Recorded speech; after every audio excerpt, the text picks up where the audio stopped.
From the Mapleview Animal Hospital studios, this is the WHTC Morning News with Gary Stevens and Peg McNichol on 99.7, 1450 WHTC and WHTC.com.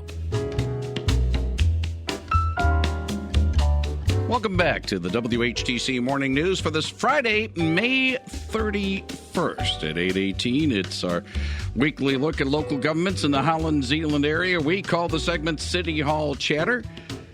We have asked her to come back for a second straight week, but there is a good reason for that. Holland Mayor Nancy DeBoer on the other side of the table today. Normally she chats with us over the phone. Nancy, good morning and welcome. Good morning, Gary. Go ahead and try to fix the microphone. I got you shut off there a second while we get that taken care of. Before we delve with the reason why we've asked you to join us for a second straight week, I assume you're going to get the knees a little bit dirty tomorrow morning with the tulip ball dig. Yeah, I plan to be out there. So, yeah, we'll be offering people free tulips. Well, not free tulips, $10 per pail, but that's really pretty cheap. You can pick out what you like. Yep, and it starts 9 o'clock. 9 o'clock. I was thinking 8, but that's because I'm confusing my days tomorrow with what's going on today in about 10 minutes or so with the Senior Community Day at Central Wesleyan Church. But it's a $10 fee for a 5-gallon bucket. Yes. You got to bring the bucket. You got to bring your tools. You got to bring the manpower.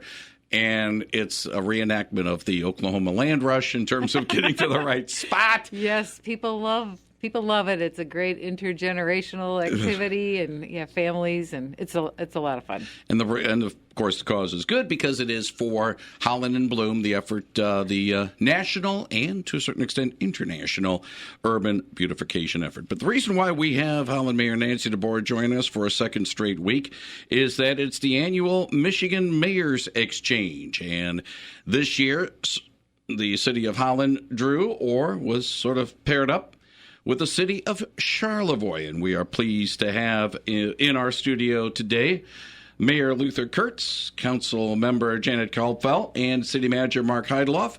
They are in our studios. Welcome to the Mapleview Animal Hospital studios, and glad you guys are with us. Mayor Kurtz, we'll start with you, and it's an interesting exchange in terms of learning another community.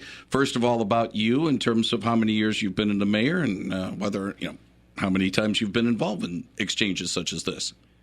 I've been mayor I'll be 3 years this November, and I served on city council prior to that in Charlevoix. And good morning, by the way. Thank you. That's fine. And this is the first time I've done a mayor's exchange, and I didn't know what to think when I first heard about it, but it sounded interesting, and I'm really glad that we've done it so far. The crew here, Keith and Nancy and the rest of the team here in Holland have been very gracious in showing us all the stuff that they do and the different departments and giving us a lot of ideas for Charlevoix. So I think this is something we'll want to continue. Council Member Kalbfell, I'll ask you to stride up. It was a busy itinerary, looking at it from yesterday, a walking tour of downtown, a look at the Holland Civic Center, and a nice dinner on Lake Makatawa side. Your initial thoughts about the Tulip City after seeing it for maybe the first time in a quote-unquote official capacity yesterday? Good morning, Gary. Yes, my first impression is this is a wonderful city. Holland is making amazing strides. There's great things for us to consider and look at. Yesterday was wonderful. Probably my favorite part was the visit to the police station. I have a police background with my father, and so it was fascinating to go through that police station and see that facility. It's amazing. It has been ever since the renovation of the courthouse, and it happened. I hate to say this, Nancy, but this is like 11, 12 years, because that facility had just opened back in, I want to say, 07, 08, and the first major event there, unfortunately, was the Janet Chandler trial, which was held at the Holland District Courthouse because Grand Haven was under renovation at the time. Yeah, I think it was 2004. 2006 was that right. 2004 was open. 2006 when the indictments came down. Yes. So yeah, we talked about that yesterday. That was amazing. Yep, indeed. City Manager Mark Heydlauff, as you look at it more as the operational leader of Charlevoix. And I don't want you to grade Keith Van Beek's efforts, even though he's standing immediately to your left there. But as you see the operations of this town during the first day, and you'll see more today, what things strike you? I think more than anything else that you say, something, they can do it here. Why can't we do it in our place? Well, certainly, Gary, and good morning to you and your listeners. It's great to be in Holland. Mayor DeBoer and my distinguished colleague and friend Keith Van Beek have been gracious hosts for us. But I think that, we saw it in the police department yesterday and some of the things that they are trying with innovation and looking at different technology to use things. That's something we've been exploring at home in Charlevoix, of how to make our dollars go farther through use of good technology and good innovation as we explore the best way to deliver public services. I think there are always things that we would like to provide our residents, and the resources will always be limited. So the way that we can stretch those farther, whether it's through technology or smart thinking about different processes, I think government can have a chance of getting in a rut. And I think Holland is a good example of a community that is always forward-thinking, but always willing to rethink some things that they've done. And willing, I heard both the mayor and my colleague use pilot program a lot yesterday. And I think we can often be afraid of change, but saying, we're going to give it a chance this year, or we're going to try it for a couple of cases. Sometimes it works, and sometimes it doesn't work. But that opportunity to change and look for improvements, I think, is the way that we can keep moving forward in local government. This is City Hall Chatter on 99.7 and 1450 WHTC's Morning News in the Mapleview Animal Hospital studios. Charlevoix Mayor Luther Kurtz, along with Council Member Janet Kalbfell and City Manager Mark Heydlauff. Luther, let me ask you this a little bit about Charlevoix, because to a certain extent, other communities up in northwest Michigan might get a little bit more attention. Most notably, of course, is Traverse City. Petoskey gets its own share of it as well, Gaylord and all that. But Charlevoix does have some good qualities that, let's just say, has not been as exposed as some of the other communities. And for those who have never made the trip up US 31, and basically you go up north on 31, you'll run into Charlevoix. What things can people look forward to when they have a chance to see your fine city this spring and summer? Oh, thank you, Gary. We have, it's a well-kept secret, I guess you could say, although we do have a lot of visitors in the summertime. We have 3 beaches. It's a great boating community. We have great walking places, great community connectivity for people to walk to different places in the community.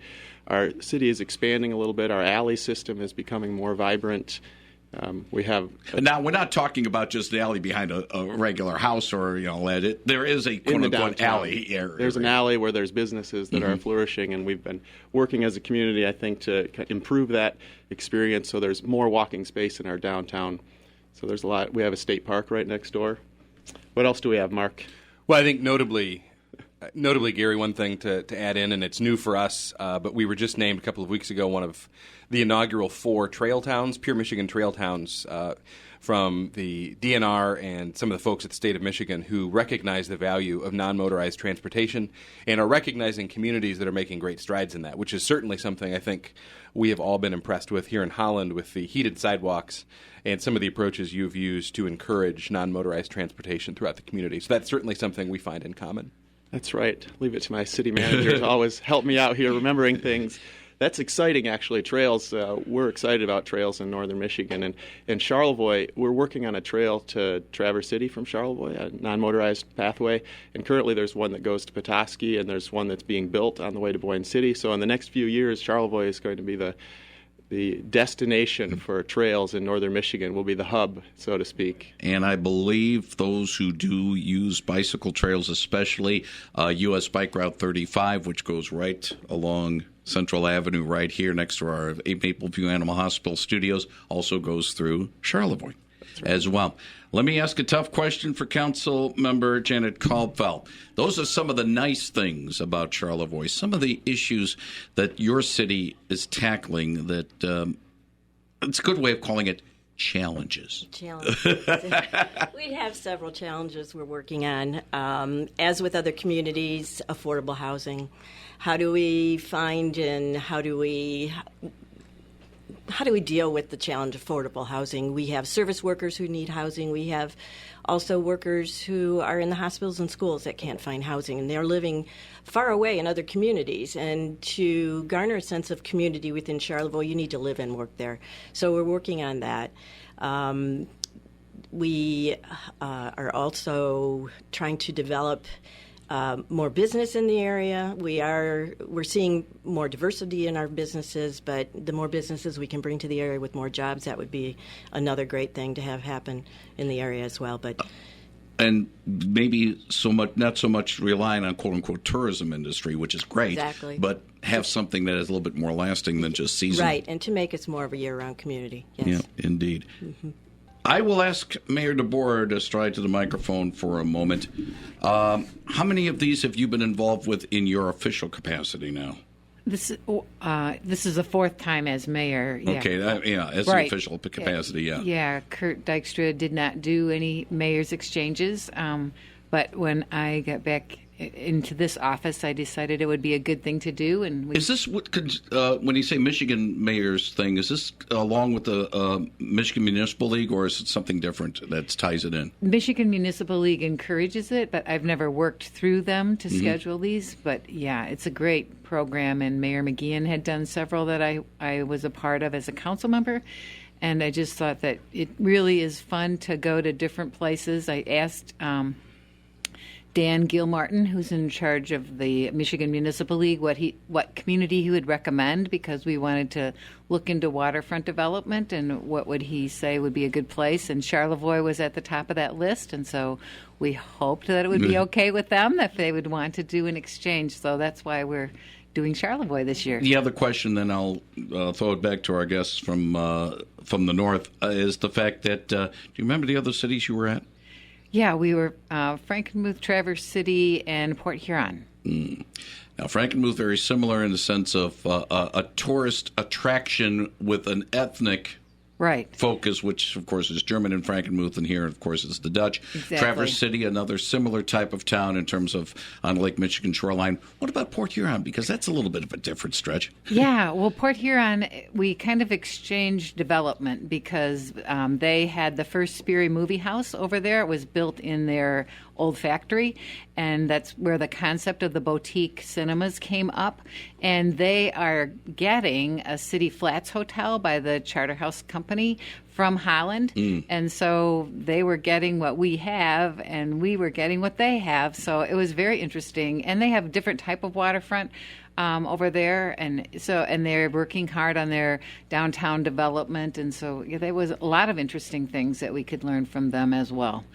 I'm going to throw it over to our guests from Charlevoix, Luther Kurtz, the mayor, council member Janet Kalbfell, and city manager Mark Heydlauff. Any one of you three can answer this next question. Dealing with being a lakeshore community, a lot of boats. I know Holland wants to increase its boat traffic a little bit because a lot of boats are coming from Holland's north side and not from the city itself, and so that is one thing that they're looking to improve upon. But dealing with the issues involving boating and making sure that it is safe. We have no wake issues around these parts with Lake Mac.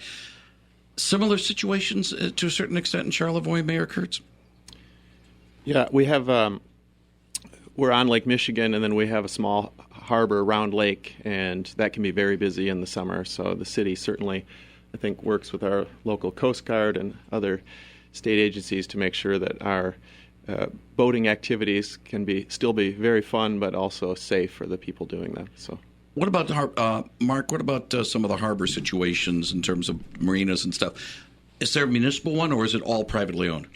Yeah, Gary, we have a city marina that is downtown in Round Lake, right off of East Park, which is one of our kind of crown jewel public spaces in our community. It is a 68-slip marina that we operate from the beginning of May through the middle of October, and is very popular with some local traffic, but a lot of traffic throughout the Midwest who comes and spends some time with us in our marina. And as the mayor said, I think one of the keys to water activities in Charlevoix is the partnerships we have primarily with U.S. Coast Guard, who has a station in Charlevoix. The Charlevoix County Sheriff's Office works with us as well.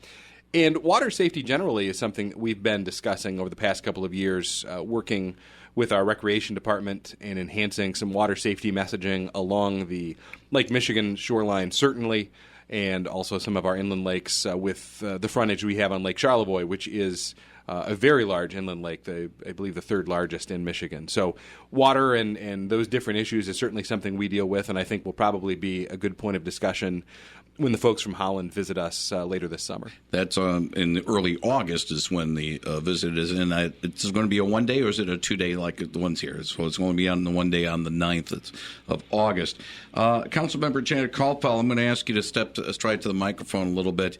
I've had the good fortune of being in Charlevoix a few times. In fact, I applied for a job before I came here with a firm that was had its studios in Charlevoix at the time, and I was struck by very nice area, very clean downtown, and I can attest a little bit to it. And sometimes we might be driving up through or coming back from up north in July. Sometimes we do like to take US 31 all the way up to the Big Mac Bridge area. What can the contingent in Holland, and to a certain extent, what can those who might want to make the trip up to Charlevoix, what can they look forward to seeing when they visit Charlevoix perhaps this spring and summer? You're going to look forward to seeing lots of beautiful water. We're surrounded, as Luther and Mark has said, by Lake Michigan, Round Lake, and Lake Charlevoix. Anywhere you turn, you're going to see water. But beyond that, we have a drawbridge. So the boat traffic that goes in and out between Lake Michigan and Round Lake, you're going to get trapped by the drawbridge. Just watch what comes through the drawbridge. One thing, though, awesome. I want to stop you for a second. Mm-hmm. Is your drawbridge working okay? It is now, yes. Sore subject, but yes, it is. It can't be as sore as the drawbridge in Grand Haven. I don't know. But if you do get trapped, you're going to see nothing but beautiful scenery, so just sit back and relax. But another gem that we have in this city that draws a great number of people, not only locally and within the state, but nationally and internationally, is we are home to the Earl Young mushroom houses. And they are something to see, and they're a hidden gem. A lot of people don't know about them. They have quite a following, and they are now protected in the city. We've gone to the extent of protecting them so they don't get demolished. But it is something that everybody should see. I know that your itinerary for the rest of the trip and our visit here to Holland is getting a little tight, so we are going to button up this edition of the WHTC City Hall Chatter. You'll be visiting many parts of our town throughout the day today. And we want to thank Mayor Luther Kurtz, Councilmember Janet Kalbfell, and City Manager Mark Heydlauff for joining us in City Hall Chatter, along with Holland Mayor Nancy DeBoer. Want to thank you and all the staff for getting us put on the itinerary and letting our listeners get a little peek into a very nice community. Again, I've been there before. I recommend those who wish to visit there. It's a good place to stop and say hi. Thanks for coming to City Hall Chatter, and thank you for joining us here on WHTC. Thank you. Thanks, Gary.